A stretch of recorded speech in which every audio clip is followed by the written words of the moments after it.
Friends, कैसे हो आप सब। मैं हूं आपकी फ्रेंड कामना और एग्ज़ाम विदाउट होप में आपका स्वागत है।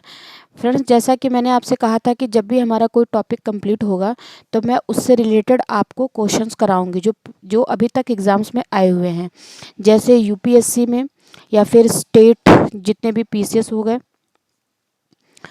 सीएस में, या फिर आपका एसआई में का पेपर हो गया, या फिर आपका सीडीएस का पेपर हो गया, या वनडे कहीं पे भी क्वेश्चन अगर आए हुए हैं उस टॉपिक से रिलेटेड जो मैंने अभी तक आपको कंप्लीट कराया है अपने पिछले वीडियो में, तो उससे रिलेटेड सारे क्वेश्चन मैं यहाँ पे आज आपको कराऊंगी। तो चलो कुछ क्वेश्चंस हैं यहाँ पे देख लेते हैं। देखो, पहला क्वेश्चन है कि संवैधानिक सरकार से आप क्या समझते हैं। संवैधानिक सरकार से आप क्या समझते हैं। ठीक, अब संवैधानिक सरकार कहने का क्या मतलब है। तो देखो, क्वेश्चन करने का एक तरीका ये होता है कि एक तो हमने जो भी कुछ पढ़ा है अभी तक, तो हमारे कॉन्सेप्ट क्लियर हैं, तो हमें चीज़ें समझ में आती, लेकिन अगर हमें क्वेश्चन में कहीं दिक्कत आ रही है तो थोड़ा सा एक बार उसके ऑप्शन देखते हैं। अब ये देखो, एक टर्म जो मैंने यहाँ पे लिखा है संवैधानिक। संवैधानिक का मतलब क्या होता है, ऐसी चीज़ें जो भी सरकार हो, राज्य हो, जो किससे रिलेटेड हो, संविधान से। ठीक है, संविधान से संबंधित, इतना तो आपको क्लियर हो रहा है इसके नाम से ही। संबंधित जो भी चीज़ें होंगी वो यही पूछ रहा है कि संवैधानिक सरकार यानी कि ऐसी सरकार जो क्या हो, संविधान से संबंधित हो, मतलब संविधान में उसका प्रावधान हो, संविधान के अनुसार बनाई गई हो। कैसे बनाई गई हो, संविधान के अनुसार। ठीक है, तो देखो अब एक एक करके ऑप्शन पढ़ते हैं। कोई भी सरकार जिसके प्रमुख के पास नाम मात्र की शक्ति हो। अब बताओ, नाम मात्र की शक्ति अगर प्रमुख वो कहे तो जो देश का लीडर है, जो प्रमुख है, उसके पास अगर हम नाम मात्र की शक्ति दे देंगे तो क्या वो देश किसी काम का होगा, नहीं। तो ये ऑप्शन ऐसे ही एलिमिनेट हो गया। दूसरा ऑप्शन देखते हैं, कोई सरकार जिसके प्रमुख के पास वास्तविक शक्तियाँ हों। ठीक है, ये बात एक हद तक सही कही जा सकती है कि वास्तविक शक्ति होनी चाहिए, लेकिन क्या सिर्फ इसी का मतलब होता है संवैधानिक सरकार, नहीं। और देखते हैं थोड़ा, किसी राष्ट्र की परिसंघीय संरचना वाली एक प्रतिनिधि सरकार। देखो, कोई भी देश है और हर देश की, मैंने आपको पिछली क्लास में बताया अपने वीडियो में कि हर देश की जो राज व्यवस्था है, राज व्यवस्था वो अलग अलग हो सकती है। ठीक है, तो कहीं पे जो राज व्यवस्था है वो कैसी हो सकती है, परिसंघीय हो सकती है, परिसंघीय। अभी ये मैं आपको टॉपिक जब ये आएगा तो और अच्छे से पढ़ाऊंगी। कहीं पे जो हो सकती है वो संघीय हो सकती है, संघीय हो सकती है व्यवस्था, और कहीं पे एकात्मक हो सकती है। ठीक है, एकात्मक। तो ये तो देखो राज व्यवस्था का टाइप बता रहा है कि कैसी हो सकती है, लेकिन यहाँ क्या पूछ रहा है कि संवैधानिक सरकार से आप क्या समझते हैं। कहने का मतलब ये है कि ऐसी कौन सी सरकार है जिसको हम संवैधानिक सरकार कहेंगे। तो अगला ऑप्शन अगर जब हम देखते हैं तो कोई सरकार जो संविधान की सीमाओं से परिबद्ध हो, ये हमें राइट आंसर मिलता है। ठीक है, अभी मैं इसको समझाती हूँ। तो हमारा आंसर ये होना चाहिए, ये नहीं होने चाहिए। ये क्यों होना चाहिए, क्योंकि कोई भी सरकार, हम मान लेते हैं किसी भी देश में जो सबसे प्रमुख होता है, जो सबसे ऊंची पदवी होती है वो सरकार की होती है, सबसे पावरफुल होते हैं। लेकिन क्या ये सरकार जो होती है ये मनमाना कुछ भी कर सकती है, इतनी पावरफुल है कि वो कोई भी नियम कानून या कुछ भी, कोई भी प्रावधान कर सकती है, कोई डिसीजन ले सकती है, नहीं। ये कोई भी डिसीजन कैसे लेगी, संविधान के दायरे में रह के लेगी। ये मैंने आपको पिछले वीडियो में समझाया है, आप एक बार देखना उसको। संविधान के दायरे में रह के, यानी कि हमारा जो संविधान है, संविधानवाद का जो मतलब मैंने आपको बताया था, तो उसमें कहा गया था, मैंने बताया था आपको कि संविधान से ऊपर कोई भी चीज़ नहीं है, कोई भी व्यक्ति संविधान से ऊपर नहीं है। यानी कि संवैधानिक सरकार कहने का क्या मतलब है, कोई सरकार जो संविधान की सीमाओं से क्या हो, परिबद्ध हो, बधी हुई हो, संविधान जिस तरीके से कहे वैसे चले, उसको कहते हैं संवैधानिक सरकार। अगला क्वेश्चन देख लेते हैं। देखो अगला क्वेश्चन क्या है, संविधानवाद से आप क्या समझते हो। ठीक है, ये मैंने आई थिंक आपको परिचय वाले वीडियो में पढ़ाया था, पहले वाले में ही। अब देखो यहाँ पे ऑप्शन देखो, सारे ऑप्शन अगर आप एग्जाम में देखोगे तो आपको लगेगा ये तो सारे सही हैं, अगर किसी ने नहीं पढ़ा है तो। संविधानवाद, फिर से ये शब्द आ गया, तो संविधान के अनुसार शासन, ठीक बात बात कह रहा है। सीमित शासन, ठीक कह रहा है। लोकतांत्रिक, ये भी हम अपने संविधान में देखते हैं। और शक्तियों का संकेंद्रण, ये 3 बातें हो गई। तो मैंने आपको बताया था कि संविधानवाद, ठीक है, संविधानवाद का क्या अर्थ होता है। फ्रेंड्स, संविधान का क्या मतलब होता है, संविधान के शासन का मतलब क्या होता है, उसका उद्देश्य क्या होता है। उसका उद्देश्य ये होता है, अंतिम उद्देश्य सीमित शासन करना, यानी कि लोगों पर हम क्या करेंगे, सीमित शासन करेंगे, उनको फ्री छोड़ेंगे ताकि वो अपना विकास कर सके हर क्षेत्र में, राजनीति के क्षेत्र में, अर्थव्यवस्था में, हर तरीके से, मानसिक हर तरीके का विकास। तो सीमित शासन कब होगा, देखो मेन एम हमारा यही है, ये वाला जो मैंने पहले लिखा है।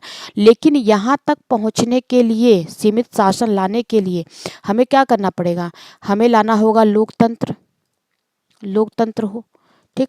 लोकतंत्र के लिए क्या जरूरी है कि कानून का शासन हो, ये मैं पढ़ा चुकी हूँ, बस रिकैप कर रही हूँ। कानून का शासन हो, ठीक।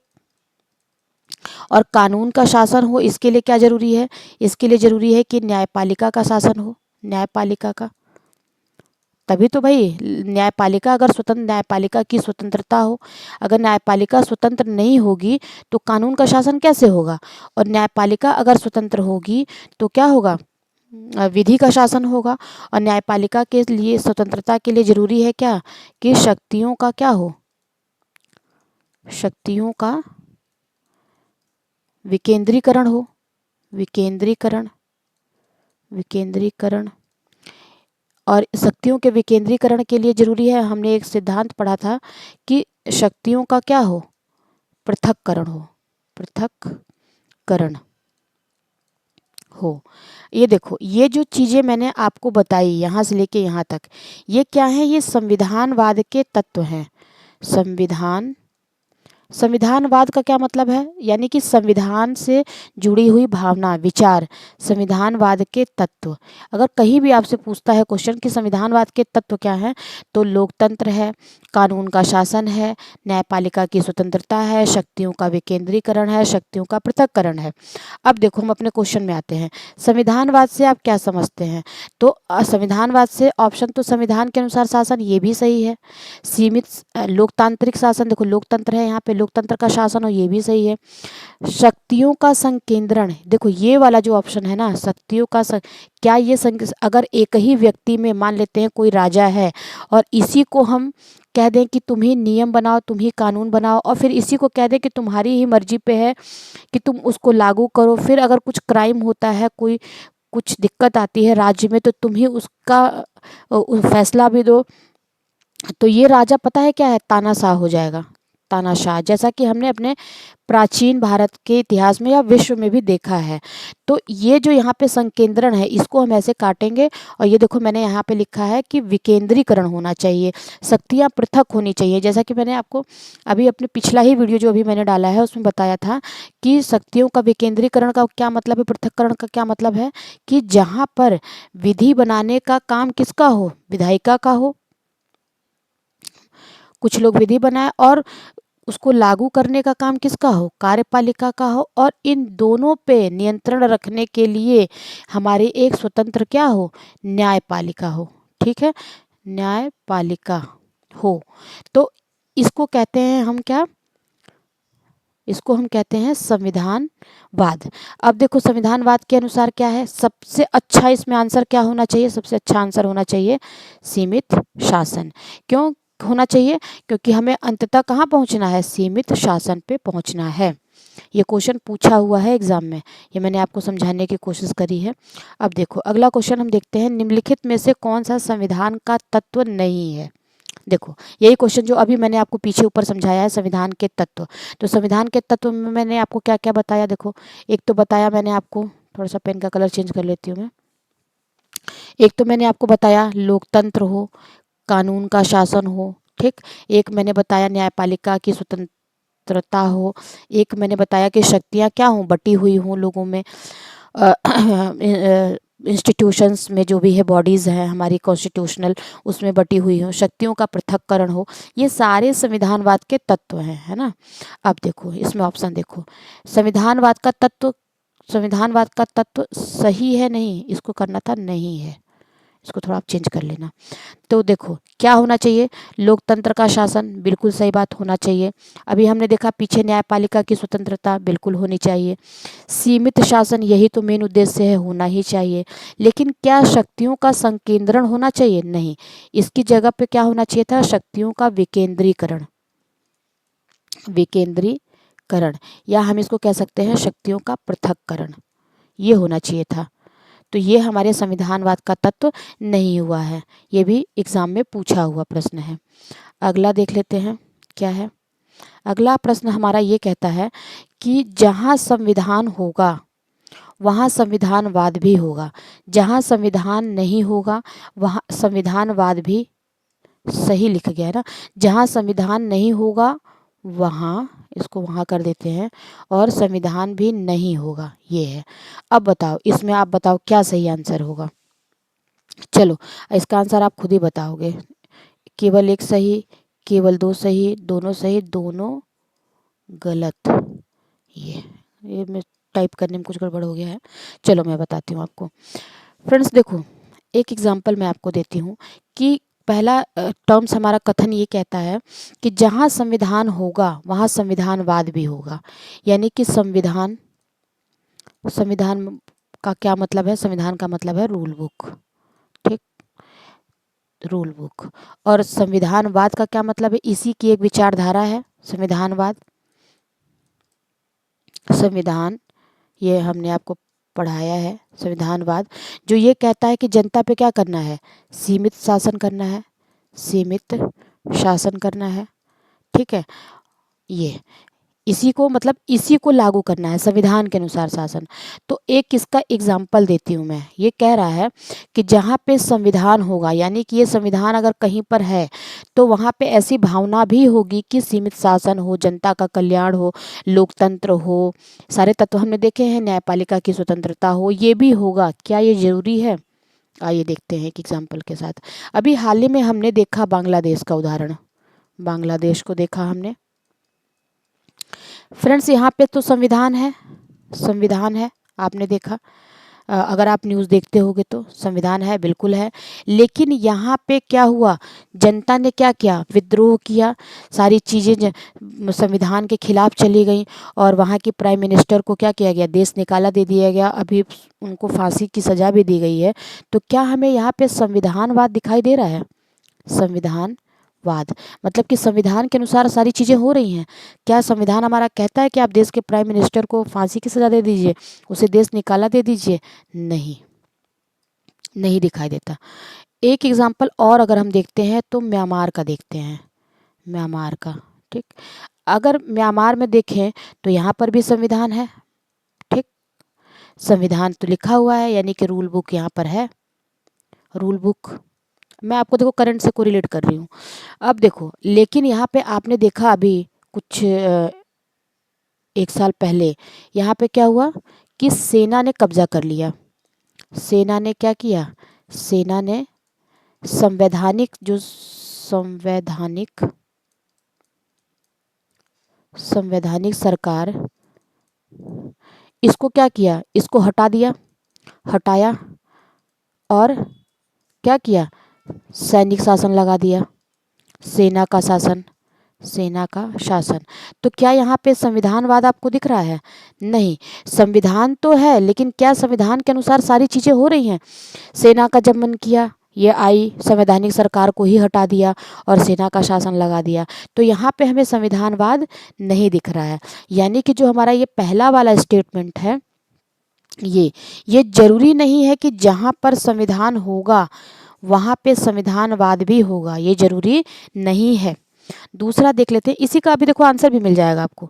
जहाँ संविधान नहीं होगा, संविधान नहीं होगा वहाँ संविधानवाद भी नहीं होगा, ठीक है। ये इस स्टेटमेंट को देखते हैं। चलो अब देखो, आपने नाम सुना होगा गांधी जी का, गांधी जी, गांधी जी, गांधी जी एक ऐसे राज्य की कल्पना करते थे जहाँ पे वो जो राजा हो वो कैसा हो, वो राम राज्य की बात करते थे, राम राज्य। यानी कि राम राज्य का मतलब, कहने का एक सिंबॉलिक मतलब ये है कि जहाँ पर जनता को जनता को क्या हो, कोई कष्ट ना हो, वो बिल्कुल स्वतंत्र हो, जनता को क्या हो, स्वतंत्रता हो, स्वतंत्रता, ठीक है, स्वतंत्रता हो, वो खुश हो, वो आराम से, उसे किसी भी चीज़ की कोई दिक्कत नहीं है कि उसके पे कोई नियम कानून रोक लगाया जा रहा है। तो इसको कहते हैं राम राज्य, एक सिंबॉलिक मतलब था। अगर हम एक दार्शनिक की बात करते हैं, जैसे थे अरस्तु। अरस्तु ने एक कॉन्सेप्ट दिया दार्शनिक राजा का, दार्शनिक, दार्शनिक राजा, यानी कि दार्शनिक राजा का कॉन्सेप्ट ये था कि अगर राजा जो है वो इतना अच्छा हो, मतलब कि उसके अंदर सारी चीज़ें सद्भाव भरी हुई हों, न्यायप्रिय हो, तो वो क्या कर सकता है, उस राज्य में किसी भी संविधान की जरूरत नहीं है। वहाँ की जनता क्या होगी, अपने आप, या इस राज्य में क्या होगा, संविधान की जरूरत, संविधान की जरूरत, जरूरत नहीं होगी। वो जनता क्या होगी, राज्य में सभी लोग क्या होंगे, बहुत खुश होंगे, वहाँ की जनता खुश होगी। क्यों, क्योंकि राजा कैसा है, राजा न्यायप्रिय है, न्यायप्रिय है। राजा क्या है, राजा दयालु है, दयालु है। राजा क्या है, लोगों की भावनाओं से जुड़ता है, ये भावनाओं को समझता है, भावना, भावनाओं को समझता है, तो समझता है। ऐसे बहुत सारे हमें राजा देखने को मिले हैं जो दार्शनिक राजा का काम करते हैं। तो क्या यहाँ पे संविधान की जरूरत है, नहीं, लेकिन क्या ये जो संविधानवाद के तत्व हैं, संविधानवाद के तत्व क्या हैं, जनता पर सीमित शासन करना, यही मैंने आपको बताया, सीमित शासन करना, ताकि वो क्या हो, स्वतंत्र हो, वो खुश हों। तो वो कब खुश होंगे, जब राजा क्या होगा, न्यायप्रिय होगा, दयालु होगा, उनकी भावनाओं को समझेगा। तो बिना संविधान के ही, थोड़ा सा मैं पेन का कलर चेंज कर लेती हूँ, बिना एक सेकेंड,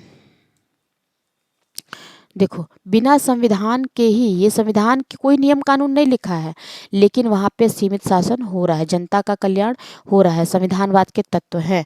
तो इस हिसाब से हम ये कह सकते हैं कि जरूरी नहीं है कि जहाँ पर संविधान नहीं होगा वहाँ पे संविधानवाद भी नहीं होगा। ऐसा हो सकता है कि कहीं संविधान ना हो, जैसे हमारे प्राचीन राजा या दार्शनिक राजा थे, तो वहाँ पे संविधानवाद तो था ही, संविधान नहीं था। तो इसलिए इसका ऑप्शन क्या होगा, दोनों ही गलत हैं। इसका सही स्टेटमेंट क्या होना चाहिए था, इसका स्टेटमेंट ये जो जहाँ लिखा हुआ है ना, ये जहाँ की जगह पे होना चाहिए था सामान्यतः, सामान्यतः, ये अगर लिख के आया होता, ये सामान्यतः, देखो, सामान्यतः जहाँ संविधान होगा वहाँ संविधानवाद भी होगा, सामान्यतः जहाँ संविधान नहीं होगा वहाँ संविधानवाद भी नहीं होगा। अगर ये लिखा होता तब तो ये दोनों स्टेटमेंट सही हो जाते, ये दोनों सही होते अगर ये कंडीशन होती तब। लेकिन अगर ये कंडीशन नहीं है, आप ध्यान से देखना इसको, अगर सामान्यता नहीं लिखा है, क्योंकि सामान्यता में ऐसा ही देखते हैं कि जहाँ संविधान है, जैसे अपना भारत देख लेते हैं, वहाँ पे सब कुछ क्या हो रहा है, संविधान के अकॉर्डिंग काम हो रहा है। सामान्यता में ये भी देखते हैं कि संविधान नहीं है तो संविधानवाद भी नहीं है, लोग अपने हिसाब से काम कर रहे हैं। लेकिन हम इसको एब्सोल्यूट सच कह दें, एब्सोल्यूट यानी कि पूर्णता कह दें कि यहाँ पे देखो क्या भावना समझ में आ रही है, मैं इसको देखो इरेज करती हूँ, ये देखो, अब देखो, यहाँ पे आपको पढ़ने से क्या लग रहा है कि ये बाउंड कर रहा है कि अगर ये नहीं है, ये तो ये भी नहीं है, ये है तो ये है तो ये नहीं है, जैसे ये नहीं है तो ये भी नहीं है। तो ये एकदम 100% जो है ये सही नहीं है, 100% हम इसको सही नहीं कह सकते। ये क्वेश्चन को करने का तरीका है, ये क्वेश्चन भी आया हुआ है। मैं फिर बता रही हूँ कि अगर यहाँ पे ये शब्द को इसके पहले अगर यहाँ पे ये जोड़ दिया होता कि सामान्यतः, अगर यहाँ पे ये क्वेश्चन अगर आ जाए कभी भविष्य में पूछ के, देखो यहाँ पे भी अगर लिख दे सामान्यतः, तो हम आपको क्या करना, कॉन्सेप्ट पकड़ना है, ठीक है। तो हमारा ऑप्शन ये सही हो जाता, ये ठीक। फिलहाल तो हमारा क्या सही होगा, दोनों ही गलत हैं, हम इसको एब्सोल्यूट सच नहीं कह सकते। आई होप आपको ये क्वेश्चन समझ में आया होगा, ये क्वेश्चन पूछा हुआ है, ठीक है। अगला क्वेश्चन हम अपना देख लेते हैं, हाँ ठीक है। देखो, पांचवा क्वेश्चन क्या है, भारतीय विधायिका के बारे में असत्य कथन बताना है। पहले तो यही हमें देख लेना है कि सत्य पूछ रहा है कि असत्य पूछ रहा है। तो यहाँ पूछ रहा है असत्य कथन बताइए। चलो बताते हैं असत्य कथन। लोकसभा का गठन कुछ हद तक अमेरिकी सीनेट की तरह होता है। ठीक। राज्यसभा का गठन कुछ हद तक ब्रिटेन के हाउस ऑफ लॉर्ड्स की तरह होता है। तरह गणमान्य नागरिकों को विधायिका का हिस्सा बनाने के लिए होता है। ठीक है। यह संघात्मक ढांचे पर आधारित है। ठीक है। राज्यसभा का गठन कुछ हद तक अमेरिकी सीनेट पर आधारित है।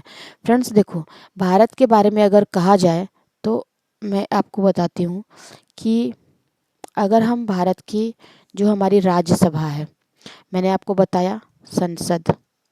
ठीक है। संसद के दो सदन हैं। एक है निचला सदन जिसको हम कहते हैं लोकसभा, लोकसभा, और एक है उच्च सदन जिसे हम कहते हैं राज्यसभा, राज्यसभा। तो देखो, जो ये राज्यसभा का गठन है हमारे यहाँ भारत में, हर देश में अलग अलग है। तो हमारे यहाँ जो राज्यसभा जो बनी हुई है, वो देखो यहाँ पे दो प्रावधान हैं। एक तो हमने बहुत हद तक इसकी संरचना को अमेरिकी सीनेट से लिया है, अमेरिकी सीनेट से। ठीक है। जहाँ पे क्या होता है, राज्यों के प्रतिनिधि चुन के आते हैं, राज्यों के प्रतिनिधि। ठीक। प्रतिनिधि जो राज्य को क्या करते हैं, रिप्रेजेंटेटिव होते हैं, राज्य के रिप्रेजेंट करते हैं। दूसरा, इसमें कुछ लोग ऐसे भी होते हैं, कुछ इसकी संरचना ऐसी होती है जो ब्रिटेन के, कैसी होती है, ब्रिटेन के हाउस ऑफ लॉर्ड्स की तरह, हाउस ऑफ लॉर्ड्स की तरह। इसको मैं समझाती हूँ आपको। तरह कैसे कि ब्रिटेन के हाउस ऑफ लॉर्ड्स में क्या है, जो उनका वो उन सदन है, क्या बोलते हैं, रिप्रेजेंटेटिव वाला, वो तो उनका सदन है जहाँ से उनके सारे कामकाज होते हैं। लेकिन उन्होंने एक ऐसी व्यवस्था बना रखी है हाउस ऑफ लॉर्ड्स में, जहाँ पे क्या होता है कि कुछ ऐसे गणमान्य लोग, मतलब कि जो बड़े बड़े लोग होते हैं, उनको क्या करते हैं कि विधायिका का हिस्सा बनाने के लिए, विधायिका का हिस्सा बनाने के लिए, कि परंपरा है उनकी कि ये लोग भी रहते हैं। कैसे, जो सम्राट से रिलेटेड लोग होते हैं या बड़े लोग होते हैं, राज घराने के लोग होते हैं, उनको हिस्सा बनाने के लिए ये परंपरा उन्होंने रखी है, बनाने के लिए। ठीक। तो कुछ लोगों को ऐसे भी लेते हैं। अब बात आती है अपने भारत की। ये देखो, ये भारत की ही मैं बात कर रही हूँ। तो देखो, भारत में क्या होता है कि ये दोनों परंपराएं हैं, यानी कि भारत में राज्यों से भी लोग आते हैं राज्यसभा में। और आपने पढ़ा होगा कि भारत में क्या करते हैं, 12 सदस्य, भारत में 12 सदस्यों को राष्ट्रपति मनोनीत करते हैं, सदस्यों को राष्ट्रपति राष्ट्रपति द्वारा मनोनीत किया जाता है। मनोनीत मतलब कि इनका चुनाव नहीं होता है। एक सेकंड। इनको राष्ट्रपति, जो हमारे गणमान्य लोग होते हैं, जो जो थोड़े अपने क्षेत्र में अच्छा काम करते हैं, मनोनीत। ठीक है। उनको क्या करते हैं, राष्ट्रपति जी हमारे मनोनीत करते हैं। तो हमको तो कुछ फीचर्स यहाँ वाले दिखाई दे रहे हैं और कुछ ब्रिटेन का भी दिखाई दे रहा है। तो अब देखो, इसी स्टेटमेंट इसी यही वाला जो स्टेटमेंट है, इसको यहाँ पे लागू करो। असत्य पूछ रहा है तो भाई, लोकसभा का गठन कुछ हद तक अमेरिकी सीनेट पे नहीं। मैंने किसका गठन बताया अमेरिकी सीनेट पे, यहाँ पे लोकसभा की जगह क्या होना चाहिए, राज्यसभा, राज्यसभा। ठीक है। बस स्टेटमेंट सही हो गया, अमेरिकी सीनेट की तरह, बिल्कुल सही। अभी हमने देखा नीचे, राज्यसभा का गठन कुछ हद तक ब्रिटेन के हाउस ऑफ लॉर्ड्स की तरह गणमान्य नागरिकों को विधायिका का हिस्सा बनाने के लिए, ये भी स्टेटमेंट सही है। यह संघात्मक ढांचे पे आधारित है, बिल्कुल कुछ हद तक ढांचे पे आधारित है, फेडरल सिस्टम है हमारे यहाँ। देखते हैं, अभी मैं इसको आगे और अच्छे से बताऊंगी कि भारत का ढांचा कैसा है राज्य व्यवस्था का। तो राज्यसभा का गठन कुछ हद तक अमेरिकी सीनेट पे है, ये हमने अभी देखा। तो इसमें हमारा ऑप्शन क्या होना चाहिए, सही, ये। ठीक। देख लो, इसको मैंने यहाँ पे एक्सप्लेन कर दिया है। अगला क्वेश्चन देख लेते हैं। राज्य से आप क्या समझते हैं? आई थिंक मैंने अपने दूसरे दूसरे वीडियो में आपको बताया है कि राज्य का क्या मतलब होता है। राज्य, तो राज्य का मैंने आपको बताया था मतलब कि हम राज्य को ऐसे बोलचाल की भाषा में प्रांत के नाम से जानते हैं, जैसे कि उत्तर प्रदेश कह दिया, बिहार कह दिया, या फिर उड़ीसा कह दो आप। ठीक है, किसी भी प्रांत को हम क्या कह देते हैं? प्रांत के नाम से, राज्य के नाम से बोल देते हैं। लेकिन इसका वास्तविक मतलब ये नहीं होता है।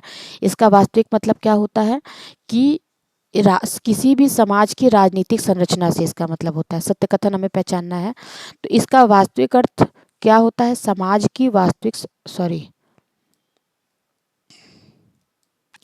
इतना मुझे डिटेल में नहीं बताना क्योंकि वीडियो लंबा हो जाएगा। ये मैंने आपको बता दिया। मैंने आपको बताया था राज्य कौन है। राज्य जो है वो एक अमूर्त संकल्पना है। उसका मूर्त फॉर्म कौन हमें दिखाई देता है? सरकार, जो हमारे पे शासन करती है, उसी को हम देख पाते हैं।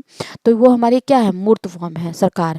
और राज्य के जब तत्व पूछेगा तो वो मैंने आपको बताया थे कि 4 प्रकार के तत्व हैं। जनसंख्या है, संप्रभुता है, और क्या बोलते हैं, सरकार है, और भूभाग है। लेकिन ये क्या पूछ रहा है कि राज्य से आप क्या समझते हैं?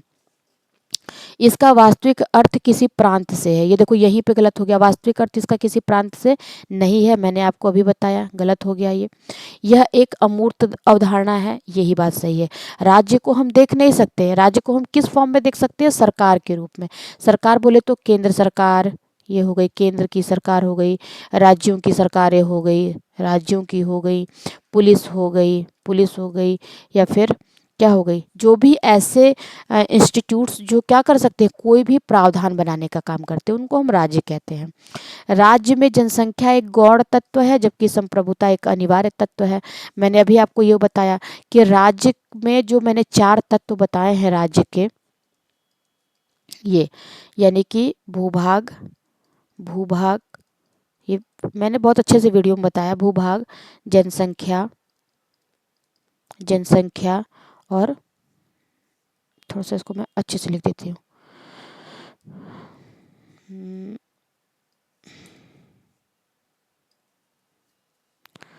को थोड़ा सा मैं ऊपर कर लेती हूँ ना। देखो, भूभाग हो गया, जनसंख्या हो गई, ये सरकार हो गई, सरकार, और संप्रभुता। इनमें से कोई, ये मैंने आपको ऑप्शनल नहीं बताया है, ये सारे क्या हैं? जरूरी तत्व हैं। इनमें से एक भी अगर उपस्थित नहीं है, अगर नहीं है, तो उसको हम राज्य नहीं कहेंगे। राज्य क्या कहेंगे? नहीं कहेंगे। यानी कि हमें चारों जरूरी है। संप्रभुता भी चाहिए, वहाँ पे एक सरकार भी चाहिए, लोग भी होने चाहिए, और कुछ एरिया भी होना चाहिए, जिसको मैंने आपको एग्जाम्पल से तिब्बत के समझाया था। तो ये भी हमारा ऑप्शन क्या हो गया? गलत हो गया। अनिवार्य और गौण तत्व का कोई मतलब नहीं है, सभी आपस में अनिवार्य ही हैं। तिब्बत एक राज्य है, ये मैंने आपको बताया था कि क्या तिब्बत एक राज्य है? नहीं। क्योंकि तिब्बत एक राज्य क्यों नहीं है? क्योंकि तिब्बत के पास क्या है? सरकार है, दलाई लामा की सरकार, सरकार है। तिब्बत के पास क्या है? जनता, जनता है। तिब्बत के पास क्या है? संप्रभुता नहीं है। और तिब्बत के पास क्या नहीं है? भूभाग नहीं है, भूभाग। ठीक, ये दोनों तत्व इनके पास नहीं है, इसलिए हम इसको राज्य नहीं कहेंगे। तो आई होप आपको ये क्वेश्चन समझ में आया हो। इसका राइट आंसर क्या होगा? मैं दूसरे कलर के पेन से लगा देती हूँ, एक सेकेंड। ये क्या है? एक अमूर्त अवधारणा है, ये इसका सही जवाब होगा। ठीक है, चलो अगला क्वेश्चन देख लेते हैं। संवैधानिक सरकार का क्या अर्थ है? ये तो बताने की मतलब ज़रूरत ही नहीं है, कितनी बार मैंने बता दिया। सीमित सरकार संवैधानिक सरकार है। लोकप्रिय का कोई मतलब नहीं है, संसदीय सरकार का कोई मतलब नहीं है। अगला देख लेते हैं। संविधानवाद की शुरुआत मानी जाती है, ये मैंने आपको वीडियो में बताया था कि ब्रिटेन से मानी जाती है। ठीक है, इसकी शुरुआत, ये ऐसे याद कर, ये क्वेश्चन पूछा हुआ है, आई थिंक मुझे लग रहा है सीजीएल में ये क्वेश्चन आया हुआ है, तो ये आप देख लेना। इसकी शुरुआत ब्रिटेन से मानी जाती है। अगला देखते हैं, निम्नलिखित पर विचार करिए। संप्रभुता राज्य का सर्वाधिक महत्वपूर्ण तत्व है। बिल्कुल, संप्रभुता नहीं होगी तो राज्य कोई अपने आंतरिक और बाह्य निर्णय नहीं ले पाएगा, तो उस राज्य का कोई मतलब ही नहीं है। संप्रभुता राज्य की वह सार्वभौम शक्ति है जिससे वह किसी भी बाह्य अथवा आंतरिक निर्णय को लेने के लिए स्वतंत्र है। इसकी परिभाषा ही यही है संप्रभुता की। तो ये भी सही है और ये भी सही है, तो हम क्या कह सकते हैं? कौन सा कथन सत्य है? तो दोनों सही है। ये मैंने आपको वीडियो में बहुत अच्छे से समझाया है, आप चाहो तो देख सकते हो जाके। देखो अगला एक आता है हमारा कॉन्सेप्ट, क्वेश्चन आता है, अविनाशी राज्यों का विनाशी संगठन कहलाने की व्यवस्था होती है, कहाँ पर होती है? देखो 4 कॉन्सेप्ट यहाँ पे दिए, 3 दिए हुए हैं, परिसंघात्मक व्यवस्था, एकात्मक व्यवस्था और संघात्मक व्यवस्था। ये मैं आपको बहुत अच्छे से आगे पढ़ाऊंगी, लेकिन मैं थोड़ा सा यहाँ पे बता देती हूँ कि परिसंघात्मक का क्या मतलब होता है। परिसंघात्मक, परिसंघात्मक, ठीक है। परिसंघात्मक का मतलब ये होता है कि जहाँ पर कुछ बहुत सारे राज्य मिल करके, ये ए राज्य है, बी राज्य है, सी डी और ई, इस तरीके से बहुत सारे राज्य मिल करके क्या करते हैं, एक केंद्र का निर्माण करते हैं, केंद्र का, ठीक। और इनमें क्या होती है, शक्तियाँ आपस में बटी होती है, मतलब इन लोगों ने मिलके इसको बनाया है, ये राज्यों ने। तो ये इनका तो विनाश हो सकता है, इनको ये कभी भी ख़त्म कर सकते हैं, लेकिन ये जो आपस में यूनाइटेड हैं, अविनाशी हैं, राज्य कभी भी ख़त्म नहीं होंगे। तो ऐसी संरचना जो है वो हमें कहाँ देखने को मिलती है? तो पूर्व जो हमारा क्या था, यूएसएसआर, जिसको हम कहते हैं पूर्व सोवियत संघ, सोवियत संघ, वहाँ पे क्या था, लोगों ने मिल करके, कई राज्यों ने, छोटे छोटे प्रांतों ने मिलकर के एक संघ का निर्माण किया और इनको कुछ शक्ति दे दी, कुछ विषय दे दिए और कहा कि चलो भाई तुम इस विषयों को बांट लिया आपस में कि कुछ का शासन हम करेंगे और कुछ तुम करना। इन विषयों में जैसे क्या हो सकता है, विदेश नीति हो सकती है, विदेश नीति मतलब कि पूरे देश के लिए एक नीति हो। इनमें विषय में हो सकता है दूर संचार, हो सकता है दूर संचार या संचार, इस तरीके से। तो ये इसको कहते हैं परिसंघात्मक। संघात्मक का मतलब फेडरल और परिसंघात का, संघात्मक का क्या मतलब, परि मतलब खूब अच्छे से मजबूत फेडरल। तो इसका एग्जाम्पल हमें कहाँ मिलता है, सोवियत संघ में देखने को मिलता था। अभी तो ये बट गया है, जहाँ पर अविनाशी राज्य हैं, राज्यों का जो विनाश नहीं होगा, लेकिन का विनाशी संगठन, जो इनका केंद्र है, ये जो संगठन बना है, संगठन, इसका विनाश हो जाएगा। तो ये कहाँ देखने को मिलता है हमको, परिसंघात्मक व्यवस्था में देखने को मिलता है। संघात्मक व्यवस्था कहाँ देखने को मिलती है हमें, अमेरिका में देखने को अमेरिका में। और एकात्मक व्यवस्था में कहाँ देखने को मिलती है, ब्रिटेन में। ये मैं आपको और अच्छे से समझाऊंगी। अगला क्वेश्चन देख लेते हैं, क्योंकि अभी तो हमारा क्वेश्चन आंसर का ये चल रहा है, तो इसमें बहुत ज़्यादा, तो 10 ही क्वेश्चन थे, क्वेश्चन हमारे ख़त्म हो गए। फिर जो मैं टॉपिक आगे पढ़ाती जाऊंगी वो उसके क्वेश्चन मैं आपको कराती जाऊंगी। आई होप आपको ये सारे क्वेश्चन समझ में आए होंगे, इसके कॉन्सेप्ट भी समझ में आए होंगे। तो फिर मिलते हैं अगले वीडियो में कुछ नए कॉन्सेप्ट के साथ, कुछ नई बातों के साथ। तब तक के लिए बहुत बहुत धन्यवाद। Bye, thank you.